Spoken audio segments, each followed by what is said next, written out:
ang isa IGL. Diyos ko Lord. Magpaloko pa ba kayo uli? Tapos pag-ikot ko sa buong Pilipinas, naikot ko, namastos ako sa sarili kong pera. Inikot ko. Eh gusto kong marinig yung mga presidente ng union sa bawat transport. Ang sabi ko sa kanila, alalayan na lang ninyo yung kumpanyang pinapasukan ninyo. Kahit pigain nyo pa ng husto yan. Manhid ang gobyerno. Bakit? Kailangan na ninyong lumaban ng sabayan. Kasi kahit anong habol ninyo dyan, wala tayong magagawa dahil ang illegal ngayon, yun ang legal. Paano? Yung transport ngayon natin, mas marami ang koloron na tumakbo kaysa legal na transport.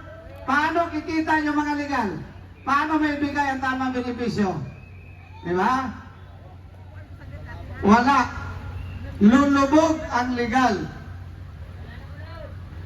Bakit? Kung ano yung puno, yun din yung bunga. Yan nga sasabi nila, bakit sinabi mong kurap? Wala namang resibo yan. Bakit sino bang magnakaw na magbitbit ng resibo? Di ba? Oh. Ngayon, itong transport, lalo na itong bus company, ito, para ito sa mga jeepney muna. Para sa mga jeepney, dapat magkaisa rin kayo. Yung mga jeepney, sumali na kayo rin dito. Dahil wala nang ibang makakatulong pa sa inyo. Bakit naman sinabi ko? Naglabas ang Senate na suspendihin. Anong ginawa ng Presidente? Pinansel.